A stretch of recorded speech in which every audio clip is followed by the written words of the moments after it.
Hey guys, welcome back to the Newsarama Skybox here at New York Comic Con. I'm Justin Tyler. Pete LePage. We're talking to Kieron Gillen. Hello. Thank you, sir, for joining us. Thank you for having me. On a Sunday afternoon. Yeah, how you holding up? You all right? Oh, real quick, if you guys have any questions for Kieron, hit us on Twitter at #Ramacon. Now, how are you? Good. I'm very excited to know where to send questions to.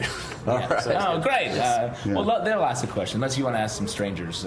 Excellent. Like, what's up? Awesome. Well, first, let's talk about your Uncanny run. Really awesome, very powerful. Thank you. You got to do a lot of amazing stuff. What a powerful ending there with the hands up, with Cyclops chained as he should be because he's a villain. Cool it. But talk a little bit from your perspective. What was it like? I was actually wearing a Cyclops' Right T-shirt on Friday. Oh, really? I think I had one printed up. They've taken me out of the X-Office, but I'm still a true believer. I tell you what, I count myself very lucky to have written that scene. I mean, it worked really well, but it's kind of like that is the end of Cyclops' arc for the last 5 years. This is from the X-Office. God bless them. That story's in motion before I arrived, and Cyclops was going to go to jail. I'll do it all again, and they've had this character arc, an underlying motivation for the character across it. I mean, it's not like it was ever dictated to me, but it's really, when I started reading that, I knew that's where it ended, and I was very interested to discover that's exactly where Fraction knew and Axel knew as well. This is kind of like their reading of the character. It's totally, a man gets what he wants at the cost of everything. Right. And that's a great tragic arc. Yeah. And I also love the way this last issue started with no words, just kind of like, it was almost like a little bit of a narration. And I love the little bit of like, I'm fighting a man with claws. I'm fighting a man with claws. Like, that was a fun cut. It's one of the things that I was trying to do. I wrote it in very blank style. I didn't want to get too florid, and I can do florid. And it was the one thing was missing from AVX was the kind of the Claremontian cosmic madness, the kind of the poetry, if you will. I wanted to do an issue that's kind of like, okay, let's not do it verbally, not do it with the writing. Try to do it with the visuals, and just trying to break it around and play it, and just trying to being the Phoenix isn't just like I'm very powerful and mad. This is an enormous way of rewriting your thing, and it's a great way. It's called The Passion of Scott Summers. This is basically his Christ moment, and of course the title amused me anyway because The Passion of Scott Summers is a contradiction in terms. But yeah, it was a great thing. It's sort of my penultimate issue. I kind of wanted to do something that was frankly a little bit weird. And that it's definitely some people didn't like it, but a lot of people really did like it. So I'm kind of happy with it. Well, in a crossover that was so spanning and like 12 issues and everything, I felt like your Uncanny stuff was so like the moments were so specific and so like character driven and sharp, like in the Sinister World storyline, and really like finding a place for that in the Phoenix crossover. Like, did you get to choose the moments? You were like, you know what, I want to really do this, this, and this. It was weird. It's like I always knew that AVX was coming. So no, it's from the point one issue. In fact, the issue that's about to come out next week, my last issue, that harks back to the point one issue. So there's a kind of circularity to it.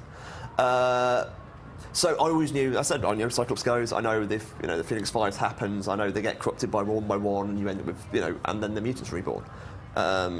So that the whole arc has been kind of angling towards that. So that's kind of the moment I was heading towards. And I've just forgot what the actual question was. The moments. No, part of me is counterpunching because like I was in the room when they had the larger chat, but the architects really were doing their own thing and doing their own story. So I saw, whilst I knew the rough structure of it all the way time back in terms of specifics, that was me looking at them and seeing what was interesting. Where could I actually get more story? And for me, a lot of the point of a lot of the issues was I'm going to praise the mutant argument. It's not like when you've actually just kicked when you've shot Captain America off your island for a start, you kind of come off quite angry. But this is why they're angry. That issue 11 was very much I wanted to write like it's almost like it's ex-Waco. It's kind of when I said Axel what I was going to do, it's my ex-Waco issue. This is basically when the government comes for people who are and it goes all wrong. And this is why, like going forward, this is a day to remember when essentially the X-Men's fears were proved entirely right. And so I did through, and I was always trying to basically phrase their arguments, even not uncritically, because it's like from I'm not sure I'll go far to say Cyclops is a villain, but Cyclops is definitely a tragic and slightly broken figure for me. But, their side there it's a sad story, it's a meaningful story. As I said, it's a story which has been going on for 5 years. So I basically looked at the material and attacked it. That's awesome. Let's talk just really briefly Journey into Mystery before we go on to the newer stuff. It's a great series, great run on it. Like, I felt like it's a rare mix of like really big fantasy, big superhero action, a lot of humor in there. What was sort of the driving thing that you were like, I want to make sure this is in the book? The last page of the final issue. Oh, really? Yeah, it's weird. I actually got to... I told my story. As in, like, I knew... Jim always had a kind of raconteur structure, so I knew basically where it started, I knew what happened in it, I knew various things I wanted to do, and I knew I'd always take detours, because it's a guy at the bar who says, oh, no, tell me about this, you know, and then he gets back to his point. Because it's Loki, that's why Loki isn't like Graphs, you know, Loki is that. So I wanted one that spoke to the character, but I knew where it was ending. You know, and Stephanie Hans does the final image, and it's startlingly beautiful. So yeah, that's the thing I'm happy.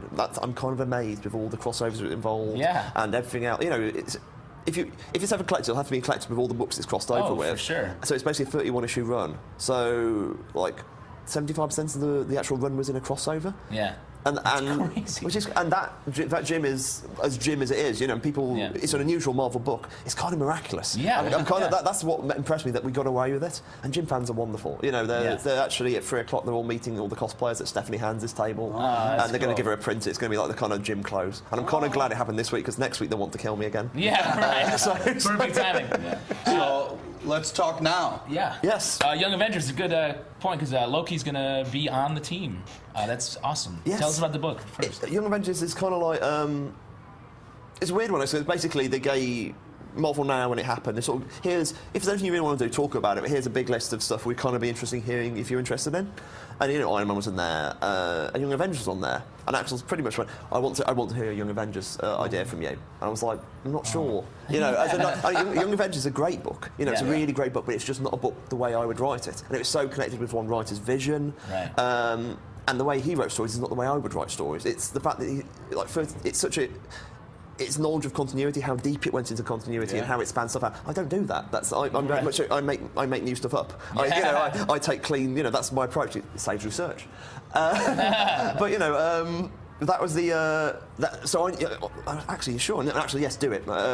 So I actually attacked it. You know, actually just do a serious think, and I had a serious think, and I worked out ways.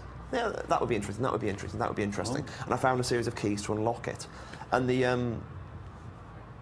part of it is actually just the people I'm working with. I thought, the one thing I've never done at Marvel, I mean, Dreams Mystery is very much a book with a vision, but the fact that we had so many different artistic styles and all that kind of stuff meant it wasn't like as coherent aesthetically. It's not Daredevil.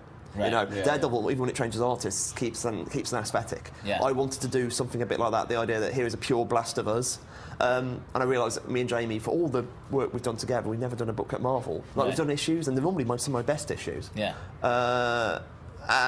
Let's me and Jamie finally do an ongoing Marvel book. And, you know, Mike Norton's been doing backgrounds, and obviously Point One comes out next week, and the first panel of that is going to kill people. It's one of those moments when you realise... I actually had about 7 captions on that panel, and I deleted them all down, took it down to 1 caption. It's one of those things like, no, I can't cover any of this up.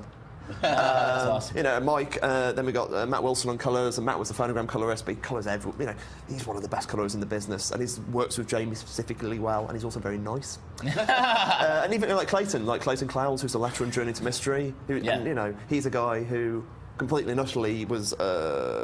you know, I made him work on Jim. So get all my best people, and we'll do something coherent, you know, really, really, really coherent and bespoke. And then the second idea, Young Avengers was fundamentally a book about being 16. I want to make it about being 18. Yeah. And that's a big enough difference so I can make it my own. I can rebuild everything, really cool. So I can speak to its core values, but without completely destroying everything else. You know, I can you know, rebuild it entirely. One of the sort of images, this is like superheroing is clubbing. It's like, you know, they go out at night, they do this incredibly sweaty thing, then at 5 a.m. they go for get a breakfast somewhere. Right. And that's that kind of vibe. Yeah, it's really cool. And it's all about age gap and like... The fight scenes are like nothing else you've ever seen. It's all very autobiographical at one level, but when the fights actually happen, it's like fight scene as music video. Each one is like an individually created object, and we get an idea. Oh, we'll do it like this. Yeah. We'll do text like this. We'll show this kind of stuff. And like we're trying to. I mean, we're not doing We Free, but we'll look at stuff like We Free is the idea like. Action scenes don't need to look the way action scenes look, and that's Young Avengers. That's awesome. And I saw the Brian Lee O'Malley cover. Oh yeah, and it's like that's so cool. That speaks to the character of the book. You know, hearing you talk about it, it reminds me of his work, Scott Pilgrim and whatnot. It's awesome. Like, you know, he used video games and pop culture to talk about all that kind of early 20-something stuff. Yeah. I'm using the superheroic metaphor to talk about being 18. Yeah, it's great. Real quick, just tell us what 3 is. 3, my new book announced yesterday. basically me and Ryan Kelly doing a historical fiction book. The story is basically 3 Spartan Helot slaves on the run from the 300 Spartans. So it's kind of an inversion of a Thermopylae story, trying to basically...